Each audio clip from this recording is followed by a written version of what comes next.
Urang mah penjahat tapi tara balik-balik terus lamun balik ngaranna pasrah salamet diterima.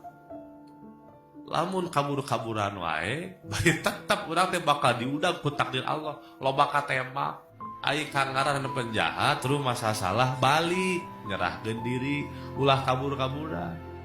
Engke ku Gusti dibere geus jauh-jauh ti mah teu tembak usahana ingket. Masih keneh we corona lompat. Untung tah teu babatokna ge ditembak. Untung hirup keneh ge teu dibere maot teh. Tong jauh teuing kabur ti Allah teh. Da anger bakal balik. Nak ulah ngadaguan ingkun rek ka Allah teh. Ulah ngadaguan geus pincang rek ka Allah. Ulah ngadaguan geus ngorondang. Gewat mung beungjang-jang keneh.